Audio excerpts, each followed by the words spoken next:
నా కథలో ఉన్న ప్రత్యర్థులందరూ ఒకేసారి యాక్టివ్ అయిపోయారు. రాత్రి నీ మీద హత్యా ప్రయత్నం జరిగినదమ్మా.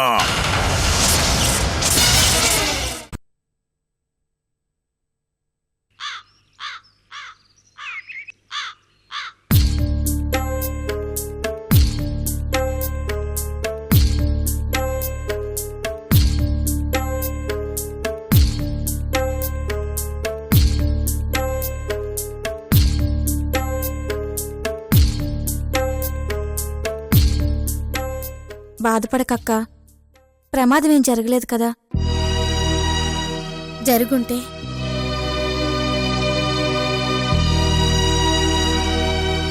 పక్షిలా రెక్కలెగరేస్తూ బతకాల్సిన వయసే దాంది. ఇలా పంజరంలో బతకాల్సిన వయసు కాదు దాంది.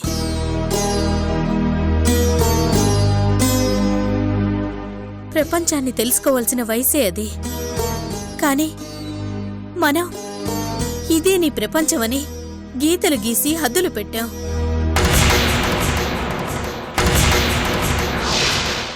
ఇప్పుడు ఇంట్లో కూడా భయంతో బతకాలంటే ఎలాగే? ఓ సినిమాకెళ్లాలంటే భయం, ఓ స్నేహితురాల్ని కలవడానికి వెళ్లాలన్నా భయం, ఆఖరికి అవసరమైన చదువు చదవాలంటే భయం.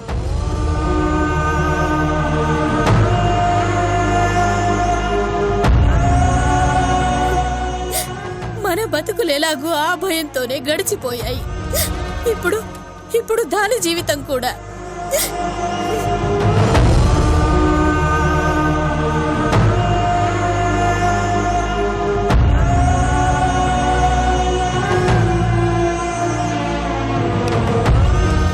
ఊరుకో అక్క, ఏం చేస్తాం?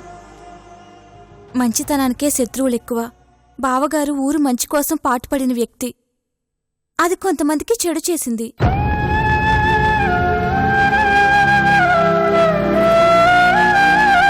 దాని ప్రభావమే ఇది. మనకి తప్పదక్కా. మనసులో ఎంత బాధని పెట్టుకున్నావమ్మా.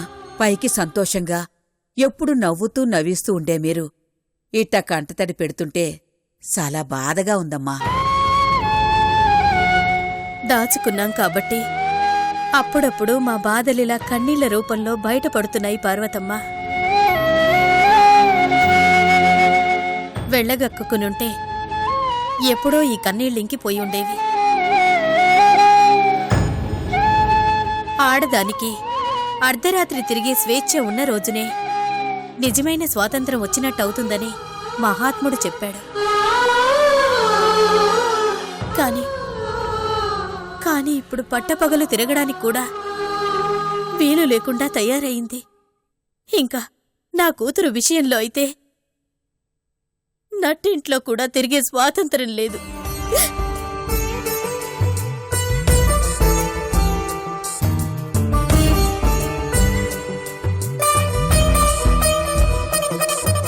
తప్పుగా అనుకోకండమ్మా. ఇంత భయపడుతూ ఇక్కడ బ్రతికే బదులు ఈ పగ ప్రతీకారాలకి దూరంగా ఎక్కడైనా బ్రతకొచ్చుగా. ఉన్న ఊరు, నమ్మిన మనుషులు ఉన్న చోటే భద్రత లేదు. ఇక ఎవరూ తెలియని చోటుకు వెళ్తే ఎలా ఉంటుందో ఆలోచించు జానకి. సరే, కనీసం వైష్ణవినైనా ఏ ఫారెన్ కు పంపించి చదివించొచ్చు కదా. తనైనా అక్కడ హ్యాపీగా ఉంటుంది కదమ్మా. ఒకసారి అలాంటి పొరపాటు చేసే చెల్లిని దూరం చేసుకున్నాడమ్మా మీ పెద్దయ్య.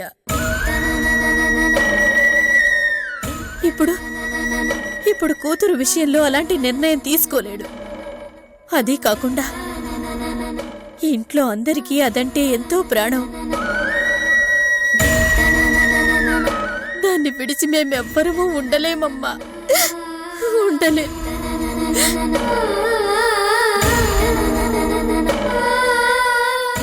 అయినా అనుకోవడం తప్ప అవన్నీ జరిగే పనులు కావు.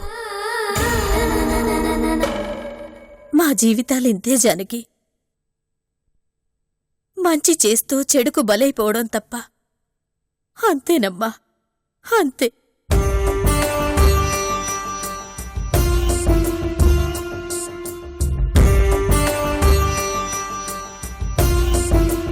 సరే, మీరు వెళ్ళి మీ పనులు చూసుకోండి.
మమ్మీ,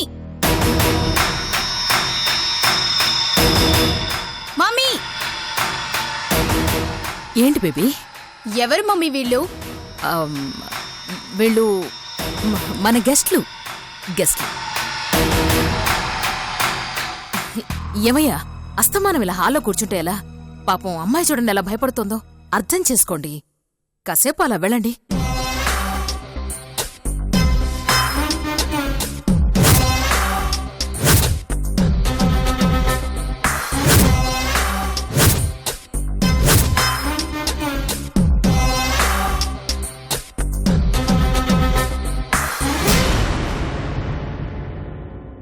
మమ్మీ, ఎవరు వాళ్ళు?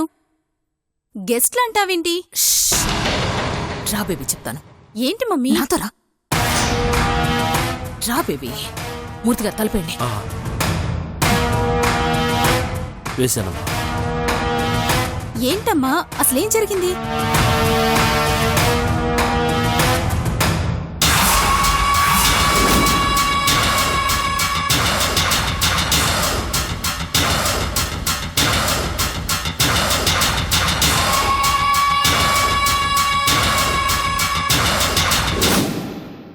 ఈ ట్విస్ట్ ఏంటి మమ్మీ?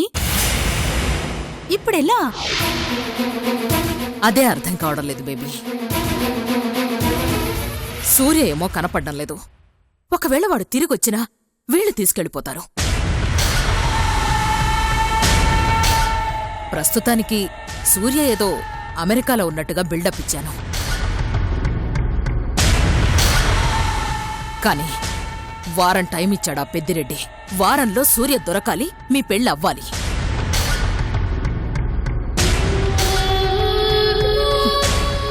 నేను పెద్దిరెడ్డిని బోల్తా కొట్టించాలి. ఈ మూడు ఎలా జరుగుతాయో నాకు అర్థం కావడం లేదు. అసలు పెళ్ళైపోయిందని చెప్పాల్సింది మమ్మీ. చెప్పొచ్చమ్మా, కానీ అది అబద్ధం అని తెలిస్తే వాళ్ళు ఖచ్చితంగా నన్ను చంపేస్తారు.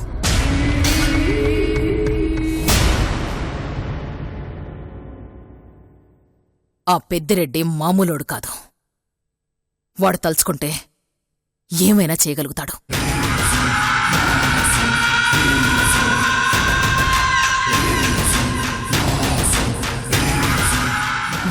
అబద్ధంతో కాదు బేబీ, ఇంకేదో చెయ్యాలి. మళ్ళీ ఆ పెద్దిరెడ్డి తన మేనల్లుడి కోసం మన వైపు రాకుండా చెయ్యాలి.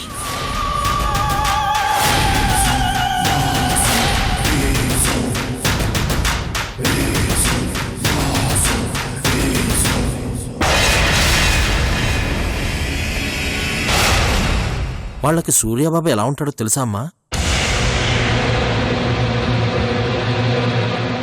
తెలీదు మూర్తి గారు.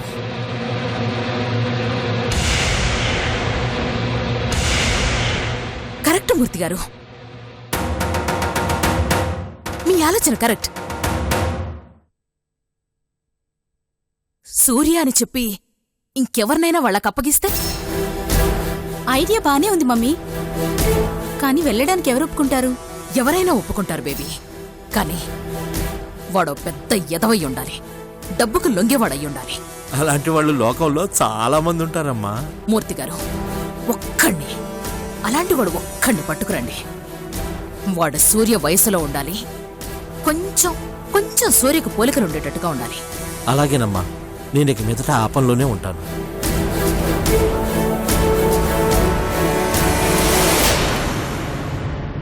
శశి, నీకు సూర్యకి పెళ్లి జరగదేమోనని కంగారు పడ్డానమ్మా. కాని దారి దొరికింది. ఇక మీదట కొంచెం ప్రశాంతంగా ఉంటాను.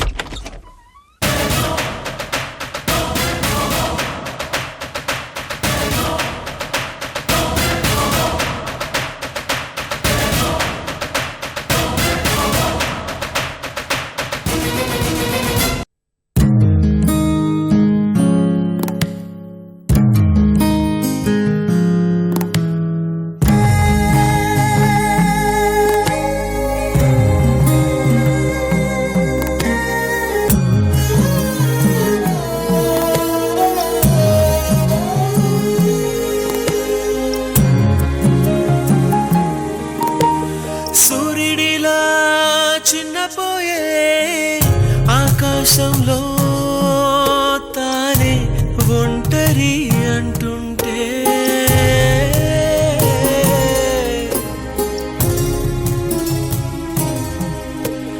మబ్బులన్నీ మేలుకోవా నీతో రోజు అవి ఊసులాడవా. ఎవరి కథ ఏ కంచికో తెలియదుగా జననంలో, ఎవరికిక ఎవరెవరో చివరికిక తోడెవ్వరో. సూర్యుడిలా చిన్నపోయే ఆకాశంలో తానే ఒంటరి అంటుంటే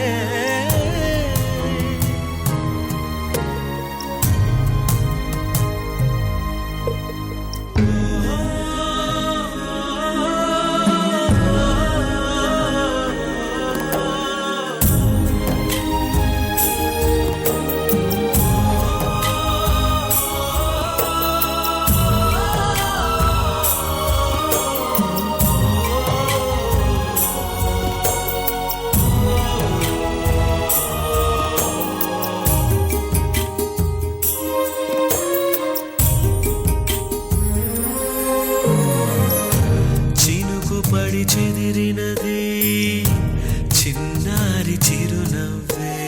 ఆ నీల పెళ్లి ఆపడానికి గుడికొచ్చిందట మూర్తిగారు. రాసిన తలరాత్రి మన గంగిరెడ్డి నీలని తరిమి తరిమి తలా ముండం వేరు చేశాడట.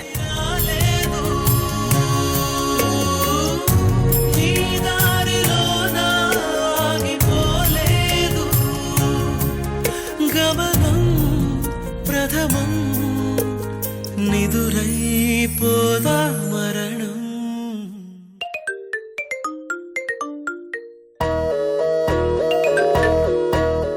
హలో సరిత, ఎలా ఉన్నావే? బావున్నానే, నువ్వెలా ఉన్నావు? పంజరంలో ఉన్న రామచిలుకలా ఉన్నాను. ఏంటే అప్పుడే వైరాగ్యం వచ్చేసిందా? ఏంటేంటో మాట్లాడుతున్నావు? మరి రాదా ఏంటి? ఎప్పుడు ఒకే ఇల్లు, ఒకే రకమైన మనుషులు, ఇల్లు దాటకుండా ఆడే ఒకే రకమైన ఆటలు. లైఫ్ చాలా బోర్గా ఉంది. నీ బాధను దూరం చేయడానికేనే నేనిప్పుడు ఫోన్ చేసింది. అంటే నువ్వు మా ఇంటికి వస్తున్నావా? నేను మీ ఇంటికి రావడం కాదు, నువ్వే నా బర్త్డే పార్టీకి రావాలి. నేను బయటికి రావాలా? ఛాన్సే లేదమ్మా. ఛాన్స్లు చాయిస్ల గురించి నేను అడగట్లేదు. ఈరోజు రాత్రికి మా ఇంట్లోనే బర్త్డే పార్టీ అరేంజ్ చేశాను, నువ్వు తప్పకుండా రావాలి. అది కాదు సరిత. వైష్ణవి, నువ్వు భయపడాల్సిన అవసరం ఏమీ లేదు. పార్టీ అంటే పెద్ద రేంజ్లో ఊహించుకోకు. నువ్వు, నేను, లక్ష్మి, జ్యోతి అంతే. మా నాన్న ఒప్పుకోరు సరిత. నాకు రీజన్స్ చెప్పకు వైష్ణవి. ఎప్పుడో 10th క్లాస్లో కలిసి తిరిగాం. తర్వాత నుండి నిన్ను చూడాలనిపిస్తే మేం మీ ఇంటికి రావడం తప్ప నువ్వు బయటికి రావడం అనేదే లేదు. అందుకే ఈసారి స్ట్రిక్ట్గా చెప్తున్నాను, నువ్వు కనుక ఈసారి నా బర్త్డే పార్టీకి రాకపోతే మేమెవరం నీతో మాట్లాడం, గుర్తుంచుకో. బాయ్. అయ్యో, ఏ సరిత, హలో సరిత. దొంగ మొహంది.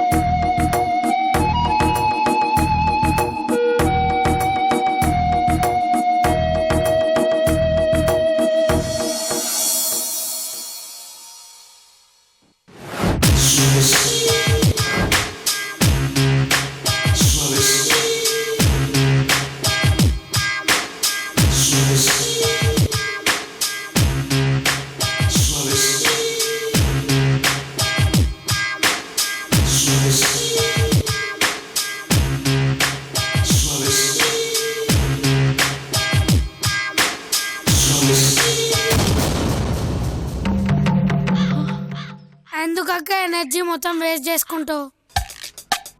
నువ్వు ఎంత ఆలోచించా ఏం లాభం ఉండదు. రే, నేను ఎలాగైనా బర్త్డే పార్టీకి వెళ్ళాలిరా. నాకున్నదే 3 ఫ్రెండ్స్. ఈ పార్టీకి వెళ్ళకపోతే వాళ్ళు కూడా నాతో మాట్లాడడం మానేస్తారు. ఇంకేంటి, మర్చిపోని ఫ్రెండ్స్ అని. ఎంత తేలిగ్గా చెప్పావురా. హాయినా, నీకు తినడం తెలుసు కానీ ఫ్రెండ్స్ గురించి ఏం తెలుస్తుందిరా తిండిపోతుందవా. నోరు మూసుకొని పని చేసుకో. నేను నోరు మూసుకొని నా పని చేసుకోలేనక్క.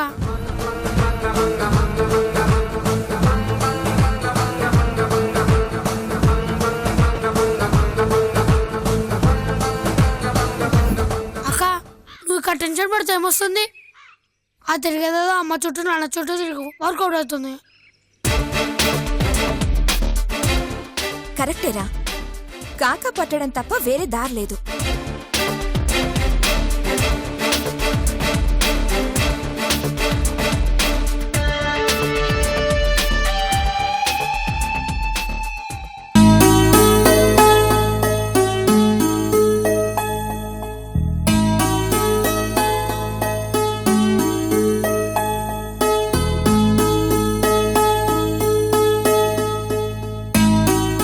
అమ్మా, ఏంటే అదే ఏది? అదేనమ్మా, నా ఫ్రెండ్ సరిత లేదు, ఈరోజు తన పుట్టినరోజు. అయితే రాత్రి పార్టీకి పిలిచింది.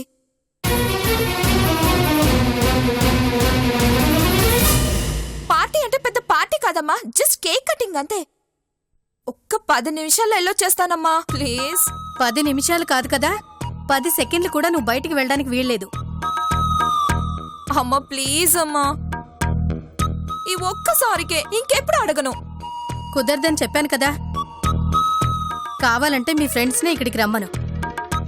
ఏంటమ్మా నువ్వు? బర్త్డే కూడా మన ఇంటికి వచ్చి జరుపుకోమంటే ఏం బాగుంటుంది? అదంతా నాకు తెలీదు. నువ్వు వెళ్ళడానికి మాత్రం నేను ఒప్పుకోను. నువ్వు ఒప్పుకోకపోయినా పర్వాలేదు, నాన్నగారిని ఒప్పించు ప్లీజ్. పిచ్చి పిచ్చి ఆలోచనలు మాని ఇక్కడి నుంచి వెళ్ళు. నువ్వైనా చెప్పు పెన్ని ప్లీజ్. నేనేమైనా ఊరు దాటి వెళ్ళొస్తానంటున్నానా?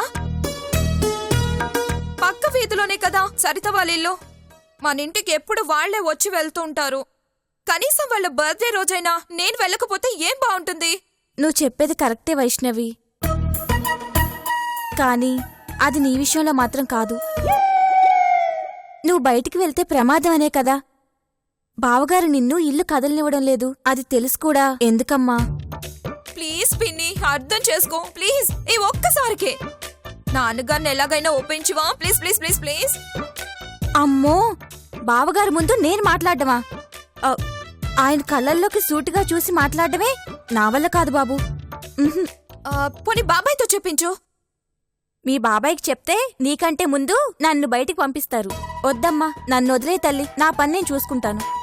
పోండి, నాకెవరితో పని లేదు. డైరెక్ట్ గా వెళ్ళి నాన్నే అడుగుతాను.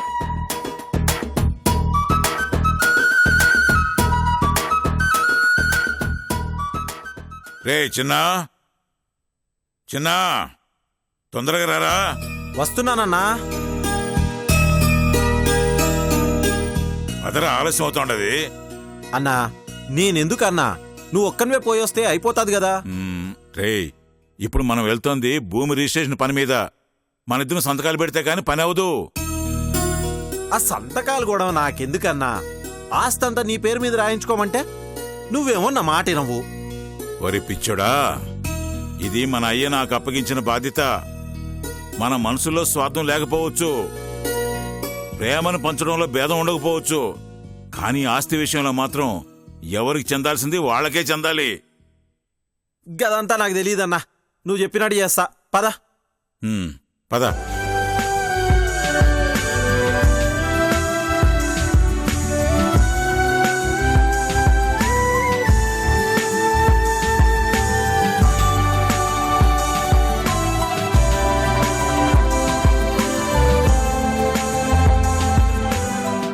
నాన్న, ఏంటమ్మా? నా ఫ్రెండ్ సరిత బర్త్డేకి రమ్మని పిలిచింది నాన్న. వెళ్ళమంటావా? వద్దమ్మా, నువ్వు బయటికి వెళ్ళడం అంత మంచిది కాదు. అది కాదు నాన్న. చూడమ్మా, ఇప్పుడు బయటికి పంపకపోతే నీ మనసు బాధపడుతుందేమో, కానీ నీకేదైనా జరిగితే మీ నాన్న ప్రాణమే పోతుందమ్మా. అర్థం చేసుకో.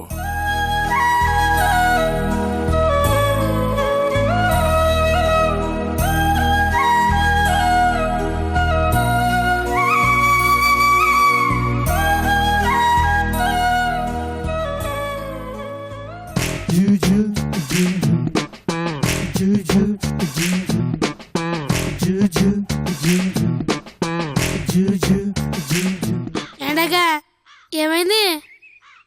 వర్కౌట్ అవ్వలేదురా.